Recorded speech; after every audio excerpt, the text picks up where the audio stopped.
കമോണ്ടാ.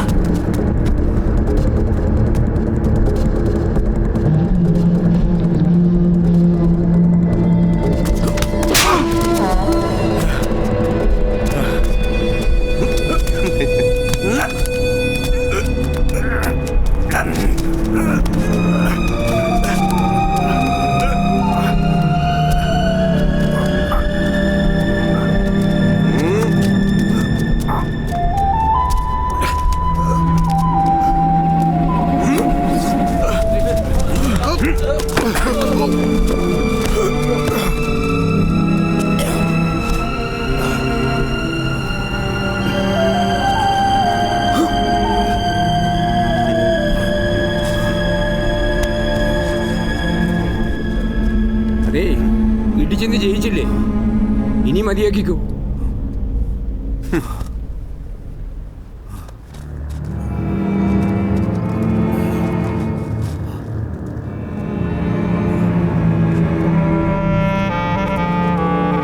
ഇനി എങ്ങനെ ആശുപത്രി കൊണ്ടുപോകും?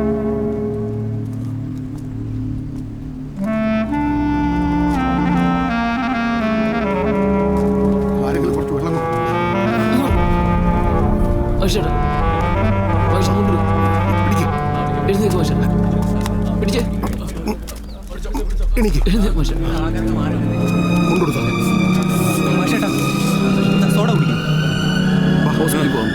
നമുക്ക് ആശുപത്രി പോകണ്ടേ?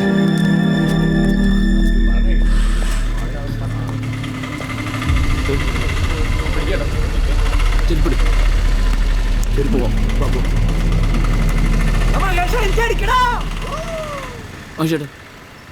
മഹേഷ് നീ ചേരുന്നു.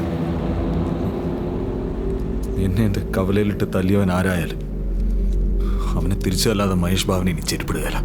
ഇടണ്ട, നീ ഇപ്പൊ ചെരുപ്പിടണ്ട. വാ നമുക്ക് ആശുപത്രിയിലോട്ട് പോവാം. വാ.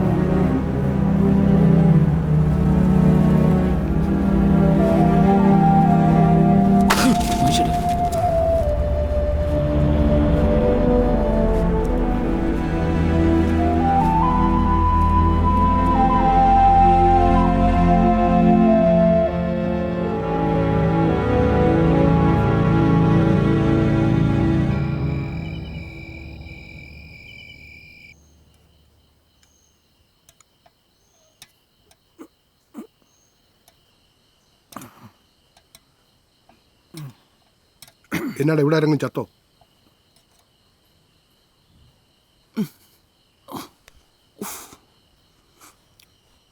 അവനത് വാർക്ക് പണിക്കാരനോ വർഷപ്പാരനോ ഉറപ്പാ.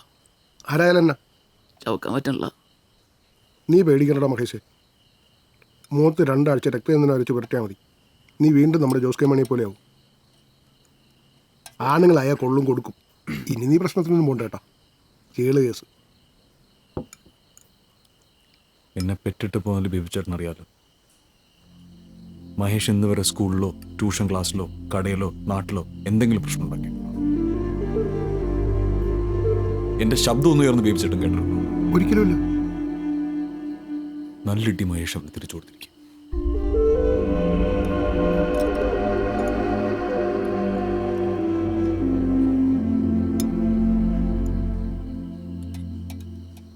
നീ എന്നാ താഗ്രഹമൊന്നും മിണ്ടാത്തേ? മറ്റുള്ളവരുടെ ജീവിതത്തിൽ കയറി അഭിപ്രായം പറയുന്നത് ഞാൻ നിർത്തി. മഹേഷേ, ഏഞ്ചൽ സോഷ്യൽ രജീഷ്, ലോട്ട് റിസൂനി, പിന്നെ ഞങ്ങൾ. നീ ചെരുപ്പിൻ്റെ കേസ് പറഞ്ഞ് വേറെ ആരും കേട്ടിട്ടില്ല. അവരെ ഞാൻ സെറ്റാക്കാം. നീ ചെരുപ്പിട്ടോടാ, ഒരു കുഴപ്പമില്ല. എനിക്ക് ഒരപ്പനേ ഉള്ളൂ. അത് ഈർന്ന് കഞ്ഞി കുടിക്കുന്ന മെൻസൻ ബാവനെ.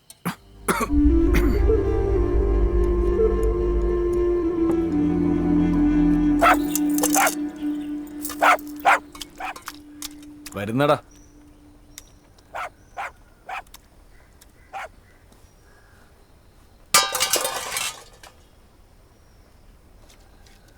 മഹേഷേ, ഒന്നിങ്ങോട്ട് വന്നേ. ദേ, കുര്യന് നിന്നോട് എന്തോ പറയാനുണ്ടെന്ന്. അയ്യോ ഭാവനച്ചായ, ഞാനാ കുര്യച്ചൻ.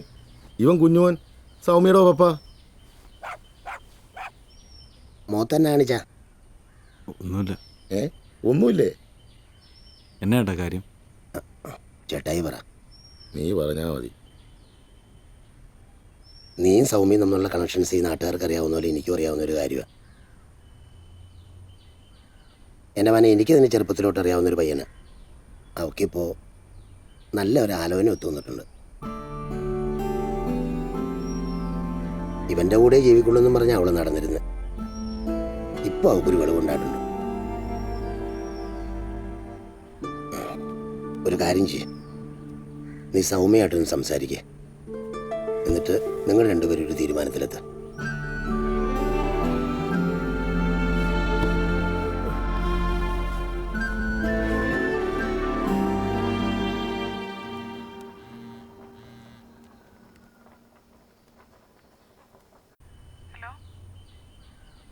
ഞാൻ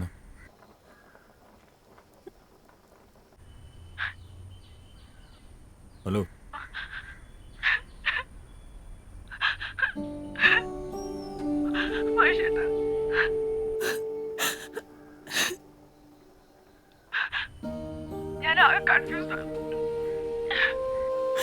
എനിക്ക് മഹേഷിനെ മറക്കാൻ പറ്റുമെന്നത് എനിക്കറിയില്ല. ഞാൻ ഒരു ധൈര്യം ഇല്ലാത്തോളം മഹേഷേട്ടാ. പക്ഷെ നമുക്ക് രണ്ടുപേർക്കും നല്ലതേ വരൂ.